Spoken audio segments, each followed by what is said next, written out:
Hello students, आज हमारी vector space की 9वीं क्लास है।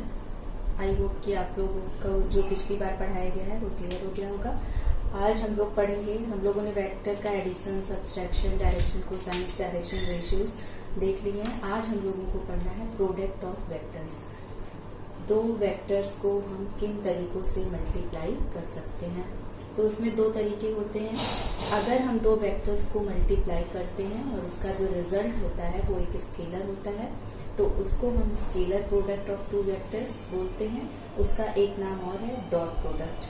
और दूसरा है कि जब हम दो वेक्टर्स को आपस में मल्टीप्लाई करते हैं या उनका प्रोडक्ट करते हैं और रिजल्टेंट जो होता है वो एक वेक्टर होता है, तब हम कहते हैं कि तब हम उन दो वेक्टर्स के प्रोडक्ट को वेक्टर प्रोडक्ट कहते हैं, या उसको हम क्रॉस प्रोडक्ट भी कहते हैं। तो अभी हम लोग पहले वाले को डिस्कस करेंगे, स्केलर प्रोडक्ट। और स्केलर प्रोडक्ट को डिफाइन किया जाता है, सपोज दैट ए और B two non zero vectors है हमारे पास, यानी ए और बी की वैल्यू जीरो नहीं है, और थीटा कोई एंगल है ए और बी के बीच में बन रहा है। और ये भी ध्यान देने वाली बात है कि जो थीटा की वैल्यू है वो आपकी जीरो से लेकर के पाई यानी 180 के बीच में होनी चाहिए, यानी कि जीरो से कम नहीं और 180 से ज्यादा नहीं। जीरो से कम की तो पॉसिबिलिटी नहीं है फिलहाल, अगर एंटी क्लॉकवाइज डायरेक्शन ना हो, और जो है उसकी जो मैक्सिमम वैल्यू है वो पाई होनी चाहिए। तो ए डॉट वेक्टर बी की जो वैल्यू होती है वो होती है modulus value of A into modulus value of B and into cos theta, where theta is angle between A and B. तो यहाँ पर आप देख सकते हैं, ये तो हो गई इसकी डेफिनेशन। अब इसका ज्योमेट्रिकल इंटरप्रिटेशन, यानी कि हम इसकी ज्यामितीय व्याख्या करेंगे कि हम इसको क्या डिफाइन, ये परिभाषा जो हमें मिली है कि ए डॉट बी का ये मतलब होता है, वो कैसे मिली है, क्यों डॉट प्रोडक्ट हमारा एक स्केलर होता है, ये जानेंगे इससे कि हम geometrical interpretation of scalar product. यहाँ पर हम इसकी ज्यामितीय व्याख्या करेंगे। यहाँ पर आप देख सकते हैं कि हमने दो वेक्टर लिया है, ओ ए और ओ बी, थीटा एंगल है ओ और ए के बीच में। हमने ए से एक परपेंडिकुलर ड्रॉप किया है ओ बी के बीच पे, जो ओ बी को एल पे मीट कर रहा है, और बी से परपेंडिकुलर ड्रॉप किया है ओ ए पर, जो ओ ए को एम पर मीट कर रहा है। तो अब हमारे पास दो ट्रायंगल्स हैं, ट्रायंगल ओ बी एम जिसके लिए हाइपोटेन्यूज का काम कर रहा है वेक्टर बी, और दूसरा ट्रायंगल है हमारा ए एल ओ जिसके लिए हाइपोटेन्यूज का काम कर रहा है हमारा ए ओ ए वेक्टर। अब आप ये देख सकते हैं कि हमें क्या निकालना है, ओ एल निकालना है। ओ एल आपका क्या है, वेक्टर ए का वेक्टर बी की दिशा में प्रक्षेप। रिजॉल्व पार्ट आपने पढ़े हैं, अगर आपको रिजॉल्व पार्ट याद होगा तो आप इससे अंदाजा लगा सकते हैं कि वेक्टर ए का वेक्टर बी की दिशा में प्रक्षेप, या जो रिजॉल्व पार्ट है उसकी मॉड्यूलस वैल्यू। मॉड्यूलस वैल्यू का मतलब क्या है, जो वैल्यू हमारे पास आएगी वो एक स्केलर वैल्यू होगी। तो अभी फिलहाल के लिए O L is a scalar.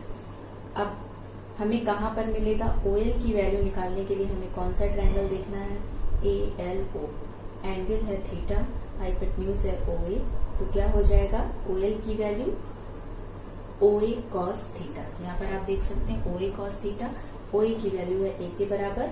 तो वेक्टर ए का वेक्टर बी की दिशा में प्रक्षेप या वियोजित भाग जो होगा वो किसके बराबर आया, आपका ए कॉस थीटा के बराबर। सिमिलरली अब हम दूसरे ट्रायंगल में आ जाते हैं और हमको ओ एम की वैल्यू चाहिए। ओ एम आपका क्या है, वेक्टर बी का वेक्टर ए की दिशा में रिजॉल्व पार्ट या उसका प्रक्षेप किसके बराबर हो जाएगा, आपका ओ बी, चूंकि यहाँ पर इस वाले ट्रायंगल में हाइपोटेन्यूज का काम या विकर्ण का काम कौन कर रहा है, ओ बी कर रहा है, ओ बी कॉस थीटा, और ओ बी की वैल्यू किसके बराबर है, बी के बराबर है।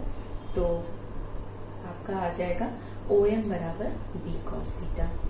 अब आप आ जाइए हमारे स्केलर प्रोडक्ट की डेफिनेशन पे। स्केलर प्रोडक्ट की डेफिनेशन के हिसाब से ए डॉट बी का मतलब होता है modulus value of A into modulus value of B into cos theta. Modulus value of A की ए हो जाएगी, बी की बी हो जाएगी, एंड कॉस थीटा।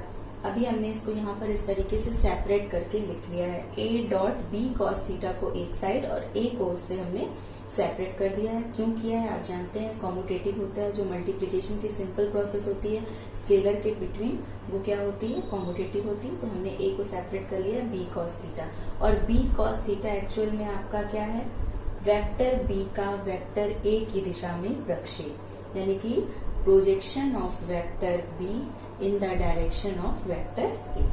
तो इसको आप A vector A dot vector B को आप क्या लिख सकते हैं, A into projection of vector B in the direction of vector A. Similarly अब हमने यहाँ पर क्या किया था, ए को सेपरेट किया था, बी कॉस थीटा को रहने दिया था, चूंकि मल्टीप्लीकेशन या प्रोडक्ट कॉम्यूटेटिव होता है। अभी हम बी को सेपरेट करेंगे और इसको हम ए कॉस थीटा लिखा रहने देंगे, और ए कॉस थीटा आपका क्या है, वेक्टर ए का वेक्टर बी की दिशा में प्रक्षेप। ये क्या था, वेक्टर बी का वेक्टर ए की दिशा में प्रक्षेप, और आपका ए कॉस थीटा क्या है, वेक्टर ए का वेक्टर बी की दिशा में प्रक्षेप। तो A into projection of vector A in the direction of vector B. तो दोनों चीज है, और दोनों चीज का जो सेंस है वो सेम है। बस यहाँ पर वेक्टर्स के, जब हमने ए लिया है, ए को सेपरेट किया है, तो वो A into projection of vector B in the direction of projection है, और जब हमने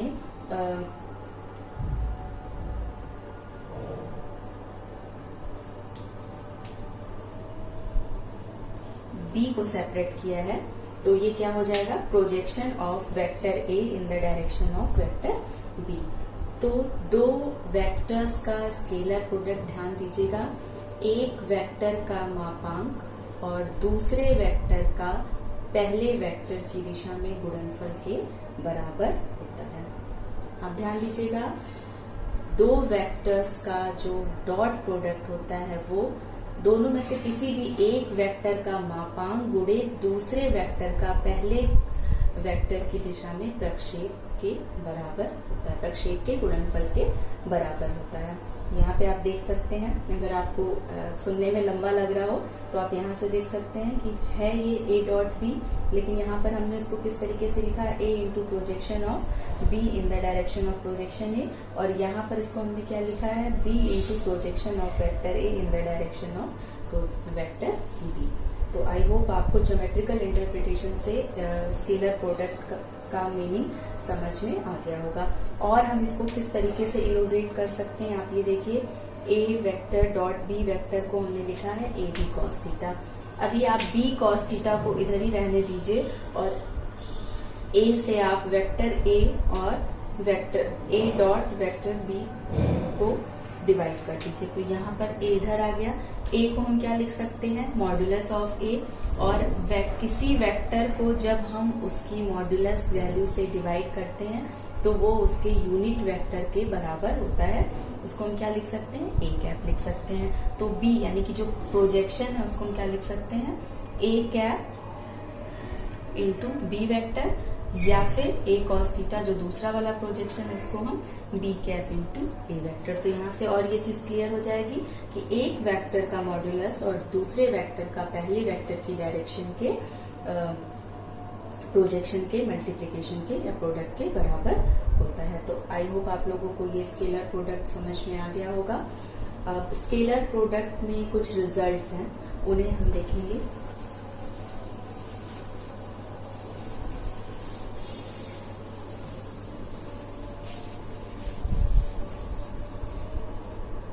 पहला तो आप जान ही रहे हैं कि when A and B are two non zero vectors, then vector A dot vector B is equal to cos theta, where theta is angle between A and B and theta must be in between 0 and pi। दूसरा जो है वो आपका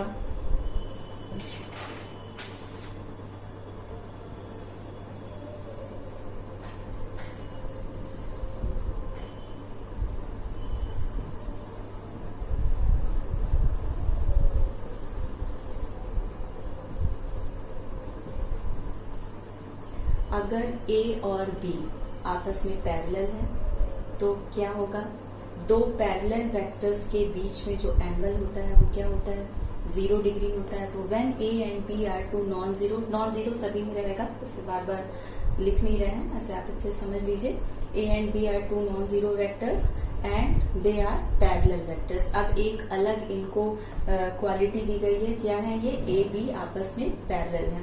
तो parallel vectors के बीच में जो angle होता है वो 0 डिग्री का होता है।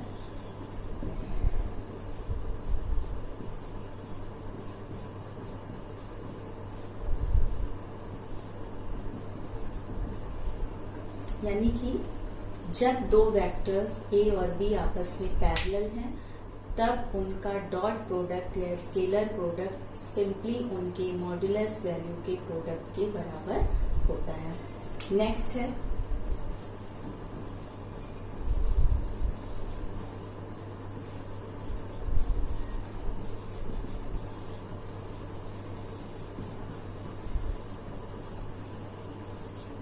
when A and B are unlike and parallel।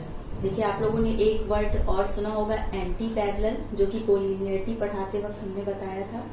और एंटी पैरेलल को ही हम अनलाइक और पैरेलल लिख सकते हैं, क्योंकि vectors are directed line segment. अगर वो वेक्टर्स नहीं होते तो अगर पैरेलल है तो आपस में पैरेलल है। लाइन सेगमेंट में चूंकि कोई डायरेक्शन नहीं होता लेकिन वेक्टर्स में डायरेक्शन होता है, तो कभी कभी वेक्टर्स पैरेलल होते हुए भी अनलाइक होते हैं। अनलाइक वेक्टर्स आपको हमने बताया था, हिंदी में उसको प्रतिदिश सदिश बोलते हैं। जो वेक्टर्स आपस में पैरेलल होते हैं, एक जैसे होते हैं, लेकिन उनका जो डायरेक्शन होता है वो एक दूसरे के अपोजिट होता है। तो या तो अनलाइक एंड पैरेलल बोल सकते हैं या फिर एंटी पैरेलल। तो उनके बीच में अब एंगल क्या होगा, अब उनके बीच का एंगल जो थीटा होगा वो पाई के बराबर होगा। अब आप ये देख लीजिए, A dot B dot is equal to A vector B vector and cos pi. Cos pi की वैल्यू आपको पता है -1 होती है। तो जब दो वेक्टर अनलाइक और पैरेलल होते हैं या एंटी पैरेलल होते हैं तब जो है उनका स्केलर प्रोडक्ट जो होता है उनकी मॉड्यूलस वैल्यू के प्रोडक्ट के नेगेटिव के बराबर होता है। चौथी जो इसकी प्रॉपर्टी है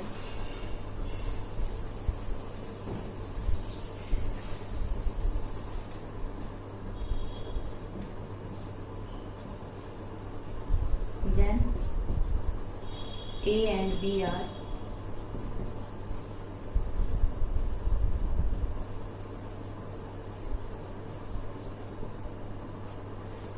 A और B दो नॉन जीरो वेक्टर हैं and angle between them theta is equal to 90 degree, यानी बोथ आर परपेंडिकुलर। जब दो वेक्टर गिवन वेक्टर परपेंडिकुलर होंगे तो उनके बीच का एंगल क्या हो जाएगा, 90 डिग्री। और तब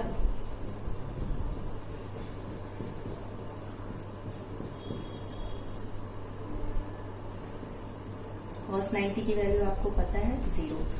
तो जब दो वेक्टर्स एक दूसरे के परपेंडिकुलर होंगे तो उनका डॉट प्रोडक्ट जो होगा वो 0 के बराबर होगा।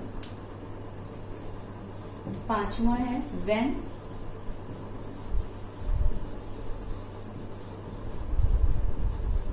To vectors are equal.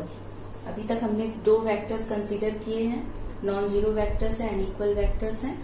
लेकिन क्या हो कि जब दो वेक्टर हमें दो वेक्टर्स का डॉट प्रोडक्ट करना है और दोनों की वैल्यू यानी कि magnitude and direction equal, vectors का मतलब क्या है कि मैग्नीट्यूड और डायरेक्शन दोनों सेम होना चाहिए। तो जब दोनों का मैग्नीट्यूड और डायरेक्शन सेम है तो उनका डॉट प्रोडक्ट कैसा रिजल्ट होगा, dot product. Suppose that the given vector is a और जो दूसरा वेक्टर है वो उसके बराबर है। दिस मीन्स दो इक्वल वेक्टर्स के बीच का एंगल क्या होगा आप अच्छी तरीके से जानते हैं। या तो दो इक्वल वेक्टर एक दूसरे के ऊपर कोइंसाइड होंगे, समपाती होंगे, या एक दूसरे के समानांतर होंगे। दोनों ही स्थितियों में उनके बीच का जो एंगल है, angle between them is 0 degree. Then